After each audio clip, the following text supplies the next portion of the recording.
Hello, and welcome to Mainline Executive Coaching ACT, which stands for And Cultural Transformation, featuring Master Certified Intelligent Leadership Executive Coaches Maikel Bailey and Rich Barron. Brought to you by Intelligent Leadership Executive Coaching, ILEC, the world's top executive coaching brand. Once again, thank you, and I hope you enjoy today's show. We are on. John Mattone, Law number 39. While the game of success remains largely the same, the tools to produce success evolve. Hi there, folks. Thank you for joining us today. This is Rich and Maikel with Mainline Executive Coaching, ACT, helping leaders to make better decisions and take more intelligent actions. ACT, ACT, that's what it is all about, action. ACT also stands for and cultural transformation. So let's make the connection. When you, as a leader, make better decisions and take smarter actions consistently, you change your work culture for the better. And that's what leaders do. And there is no better way to get all that done, smarter decisions, smarter actions, and culture than by working with an ILEC coach, Intelligent Leadership Executive Coaching. That's what we do here today. So let's start our discussion to get things going. We have Ronny Shumaker, an outstanding executive coach with ILEC. Ronny, we are happy to have you here today with us, and our audience as well. And you've been with us before. So join the elevator speech with us and give us your 60-second. Yeah, well, thanks, John and Maikel, Rich and Maikel, for having me back. Again, I was here earlier. Sorry about that, Rich. It's an honor to be back. It's an honor to be back with you today. You talked about John. So anyway, Rich and Maikel, so we'll get that straight. So again, it's an honor to be back. My background, my elevator speech, I've had 40 years in health and leadership, with the last 20 years in healthcare operations and leadership. I've had several different positions in the healthcare world as CFO, COO, executive director. I'm a degreed accountant, and I have an MBA from Wright State University with a concentration in management, innovation, and change, which has been a big help in my executive coaching career. I'm a proud father of 4 and grandfather of 7. And 24 hours from today, I'll be the grandfather of 8, as my daughter's due to have a baby tomorrow. So again, I'm happy to be here and ready to discuss this important topic. All right. Outstanding. Congratulations. Thanks. Yeah, congratulations, Ronny, on the new granddaughter. And I hope everything goes well for your daughter. And that's exciting. That's exciting. We are excited. Number 8. So we're excited.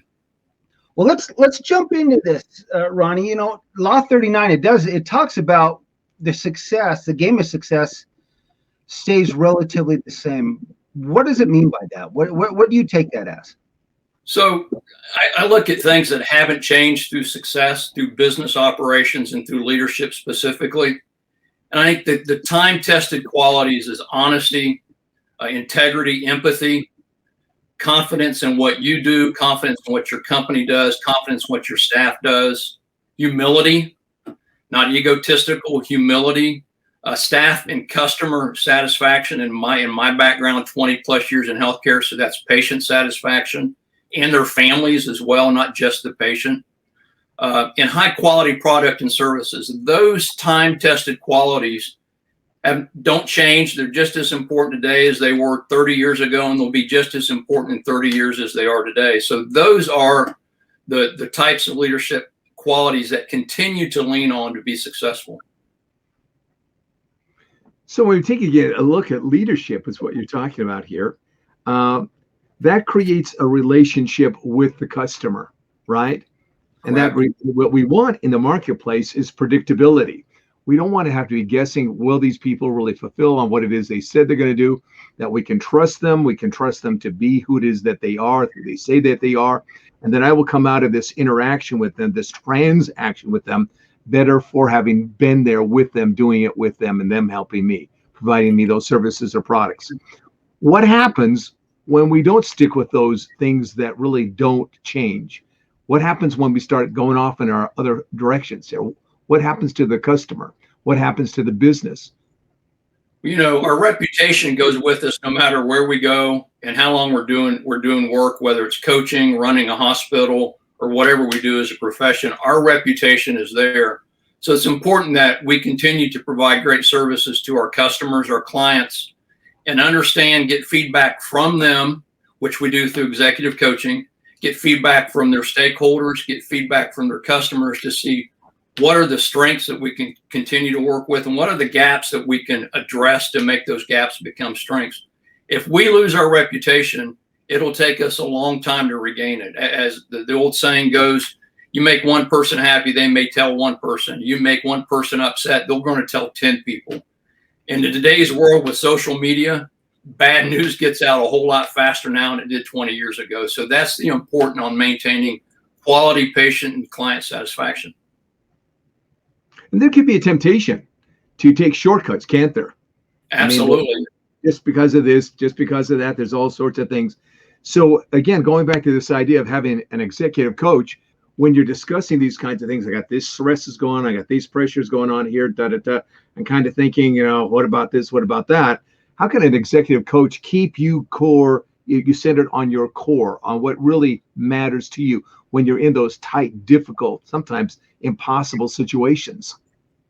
Well, one of the things as an executive coach we can do is we're on the outside looking in. We're not tied into the politics of the workplace.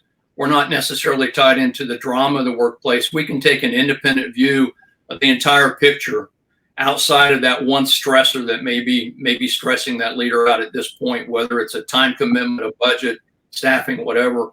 So then we can sit down as an executive coach with that leader and go over the entire picture of what's going on in his or her world instead of just that one fire that's burning. That's good. Rich, you've had those kind of experiences, just tight, hard, difficult decisions to make. Tell us about that. There are times when in your career that you're going to have to make some pretty tough decisions, and it could be anything could cause those things to happen. Whether it could be issues with your customers, supply chain, name it. You just need to be able to roll and have a plan in place to get there. One thing that's interesting, we talk about, executive leadership and talk about the tools that have changed. And, it was 20, 30 years ago that executive coaching really was viewed as, something that it was kind of a sideline, really. It wasn't really taken serious. It was viewed with a lot of skepticism. It was viewed as if you need a coach, well, perhaps you're in the wrong position. You should be able to do what you're doing already without a coach. That has evolved. That has changed to the point now where it's a $2 billion a year industry and growing.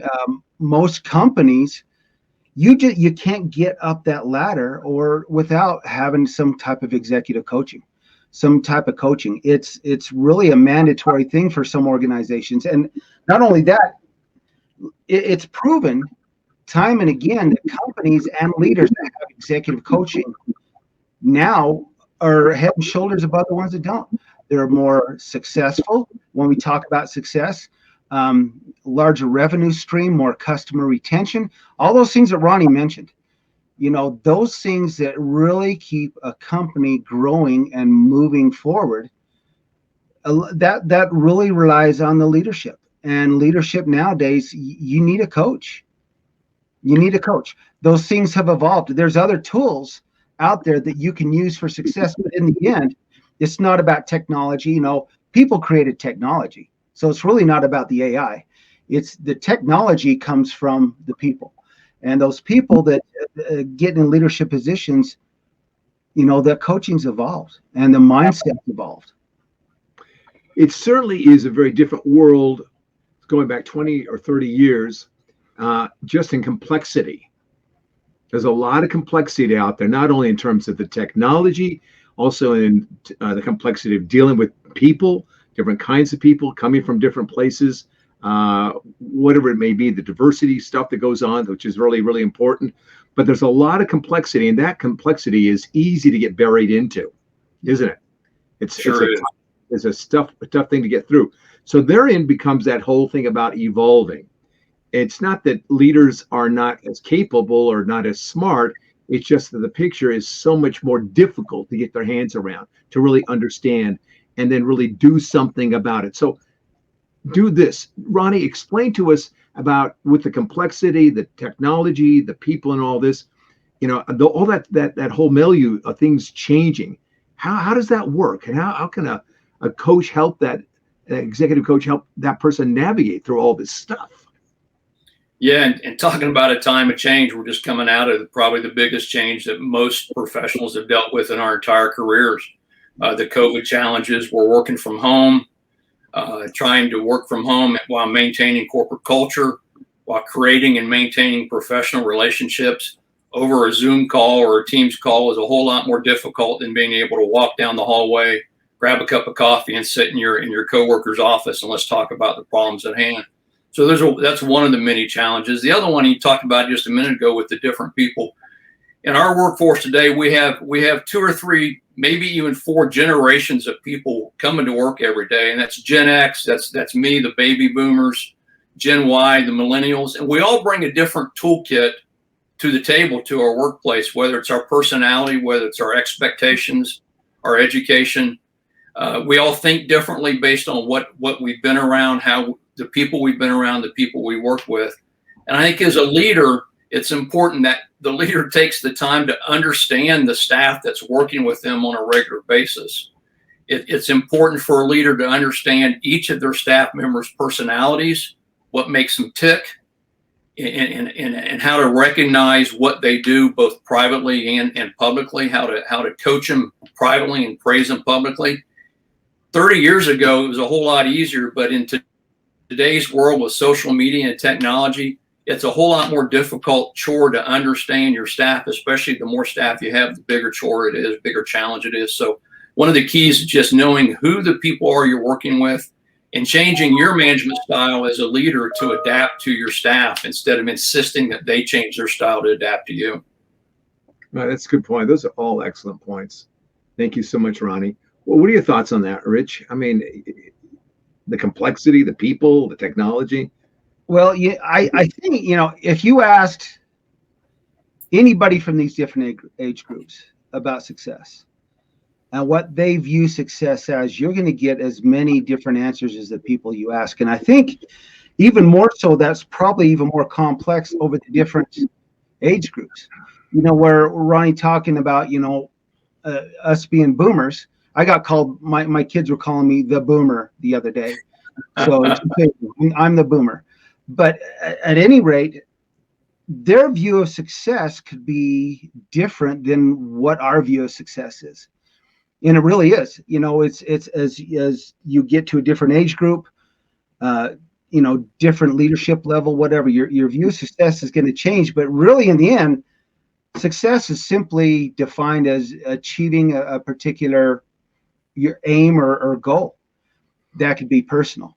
And so, there's a lot of complex things that go around that. If you asking who, what a different person's viewpoint of success is, and that could be if they're a leader in an organization and that part of their vision or mission of success is trickled down through that organization. It could be, that organization's view of success could be completely different than another one's. Absolutely. But in the end, it really, you got to learn to adapt to some of these things, and the tools to do that with have changed immensely. Look at social media, and it's like Ronny was saying, social media has become such a huge aspect in today's world. Some of these people, and I'm not saying this to criticize anybody, but the phone has become smartphone has become such an important aspect of people's lives. That some of the ability to actually communicate and have a meaningful conversation, that's changed. Mm-hmm. That really has changed. I think there's a lot of, the art of communication is different. It really is. Different's not bad. It's just different. Really, if you look at it, but you got to be able to adapt to those certain tools that evolve in order to become successful, regardless of what age group you're in. I think leadership has always had this one particular problem, and that is the ability to effectively communicate clearly. I mean, how many times do you walk in organizations, they're going, I'm not really sure what they want. I'm not sure what's expected of me. I'm not really sure how this works. And so there's a lot of confusion that can happen. So let's talk about this with the added complexities and difficulties that are going on in our world, in our businesses, with all the stuff that's going on. Ronny, help us to understand, this is one of those things that doesn't change in a very changing world, is how can a coach help a leader become more effective in clearly communicating the expectations as well as the support that he or she can lend to those individuals and teams? One of the things that as an ILEC coach we bring to the table are a multitude of assessments that we provide for the client and for the stakeholders. Some of the assessments are specific just from the client. We have a couple like the SDLI 360 where we get feedback from up to 20 stakeholders that work with that client. And we find out from them that there's some blind spots. There's some leadership abilities that our client thinks they're really good at, but they find out from feedback from their stakeholders, their coworkers, their peers, their direct reports, their board members, that maybe they're not as good at as what they think they are. But on the flip side, we also find out that clients may think they're not as good at some things as their peers and stakeholders feel that they really excel in. So by being able to present these assessments to our clients and be able to point out their gaps and their weaknesses, their blind spots, and their strengths that they're not aware of, that helps me as a coach explain and point out to my client that this is what we need to work on. This is what your staff and your stakeholders see you as a leader, and how we can create and make you a better leader, not just in your eyes, but in their eyes as well. That's excellent. Those are great insights. And that's part of what makes our coaching, the ILEC coaching, different and distinct from the other folks out there doing the same kind of work. Tremendous tools, tremendous surveys that we can then bring together. And as we bring that together, what's going to happen between the coach and that leader? What's going to start developing, Rich? What are they going to do? There's going to be a phenomenal relationship developed, and one where you can have some real hard conversations and develop, that pathway down, that pathway to success. I got to tell you, executive coaching is not easy for you people out there who are listening. If you think that just you're going to get a coach, you're going to have a few conversations, a couple assessments, go out to lunch, you're wrong. You're wrong, because when you start to develop in that individual leadership development plan, and some of the things that you may hear from that 360 and a few things may be difficult to hear. They may be difficult to understand. And that's why the coach is there to help you through understanding and give you a second set of eyes. It's not easy, and it's not meant to be easy. It's not supposed to be easy. It's supposed to be a growing period. And that's why, these coaches, and we care. We want to see these people be successful. That's our clients be successful. That's why we're doing this to begin with. And guys, you mentioned in many of the podcasts, the key word in coaching, successful coaching, is vulnerability, both for the coach and the client. And we start doing these 360s with clients. If they're not vulnerable and they're not open to hearing constructive criticism and praise, then it's not going to work out for either the coach or the client or the stakeholder. So it's important as we meet with clients that we precede any of these assessments and any of these conversations we have, that vulnerability is number one to have a successful coaching journey, both from the client and us as coaches. We've been through a lot as coaches, the baby boomers as we are. We need to be vulnerable in sharing our successes and our failures with the clients just as well. Yeah. There's this irony of vulnerability, and that is, it seems like that if I make myself vulnerable as a leader, I'm going to be putting forth, here's my weaknesses, here's how you can, whatever. But I'm telling you, it's exactly the opposite. To be vulnerable, you have to be tremendously courageous. You have to be brave. You have to be willing to go in there and just look at hard stuff and deal with hard stuff, get over the difficulties. And it takes a man or a woman of great character to say, yeah, I'm going to go into that fiery pit and I'm going to do it. and I'm going to come out of it better for it. That's what it's all about, really. All right, let's wrap this thing up. Ronny, if they want to get a hold of you, you got a great pedigree. You got a great background. How do they do that? How do they get a hold of you and start that conversation? Yes, the two simplest ways is my website. The simple website is ronnyshumaker.com, or you can reach me on my cell phone, 937-925-5005. And of course, Mike and Rich, you both know how to get a hold of me. So if they need to get a hold of me through you, they know how to do that. So that's the best way. Outstanding. Thank you so much, Ronny, for being with us today. That is a my lot. pleasure. Enjoyed it much. You're a great man and you're an excellent coach. Thank you again. Appreciate Thank you very it. much. You know what to do. All righty. Hey, once again, thank you for joining us today, Ronny. It's always a pleasure. My pleasure. And again, you got a big day coming up tomorrow. So yeah, fingers crossed. Yeah. Your daughter has a bigger day than you, but my daughter has a much bigger day than I do. So new website, folks, Executive Leaders ACT, ILEC.com. That's Executive Leaders, ACTILEC.com. So go there, visit us, and also there's a way to get onto our email from there. Send us a note. Tell us what you think. What do you want to hear on a future podcast? We appreciate any type of feedback at all. And once again, thanks for being here, and be safe, and we'll see you again soon. All right. All the best. Thanks. Once again, thank you for joining us.